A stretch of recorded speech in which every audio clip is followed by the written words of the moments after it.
மாடி தோட்டத்திலே ரொம்ப எளிமையாக வளரக்கூடிய செடி எதுன்னு பார்த்தீங்கன்னா பாரிஜாதம் தாங்க.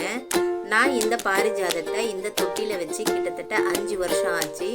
அதுக்கப்புறம் எந்த ஒரு ரீபாட்டும் இதை நான் பண்ணவே இல்லை. அதே தொட்டியில் தான் வளர்ந்துக்கிட்டே இருக்குங்க. இதை ஒரு கல்யாண வீட்டில் எனக்கு ரிட்டன் கிஃப்டாக கொடுத்தாங்க. 5 வருஷமாக இந்த செடியை ரொம்ப அழகாக எனக்கு பூக்கள் கொடுத்துக்கிட்டே இருக்குது.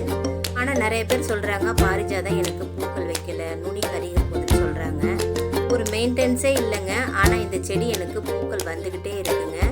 இந்த பூ பூத்து முடித்த உடனே நம்ம கட் பண்ணி விடணும். அந்த நுனியை நம்ம கட் பண்ணி விட்ட பிறகு துளிர்கள் வந்து பூக்கள் வந்துக்கிட்டே இருக்குங்க. இன்னும் இந்த சித்திரை மாதம் பார்த்தீங்கன்னா பூ நிறையவே வைக்கும். பூ முழுமையாக பூத்து முடித்த பிறகு இந்த செடியை நல்லா கட் பண்ணி விட்டுருங்க. அவ்வளோதான். நீங்கள் வெறும் தண்ணி கொடுத்தாலே போதுங்க. இந்த செடி ரொம்ப அழகாக வந்துடும். இந்த தண்ணிகளில் வச்சே எனக்கு எவ்வளோ பூக்கள் கொடுத்துக்கிட்டே இருக்குது. மொட்டுக்களும் நிறையா இருக்குங்க. பாரிஜாதம் செடி பார்த்திங்கன்னா ரொம்ப ஈஸியாக எளிமையாக நம்ம மாடி தோட்டத்தில் வளர்த்துடலாம். எந்த ஒரு மெயின்டெனன்ஸும் நமக்கு தேவையே இல்லை. ரோஜா செடிகள் மாதிரிலாம் இதுக்கு அப்பப்போ நம்ம உரங்கள் கொடுக்கணும், கட் பண்ணி விடணும், முட்டை கரைசல் கொடுக்கணும் அப்படிலாம் எதுவுமே கிடையாதுங்க. சும்மாவே வளரக்கூடிய ஒரு செடி தான் இந்த பாரிஜாதம். இன்றைக்கி மாடி தோட்டத்தில் இருக்க பூக்கள் எல்லாம் பறிச்சுட்டு மாடி தோட்டத்து வேலைகளும் முடிச்சுட்டு கீழே கிளம்பிட்டேங்க. இந்த பதிவு உங்களுக்கு பிடிச்சிருக்கோம் நம்புறேன்.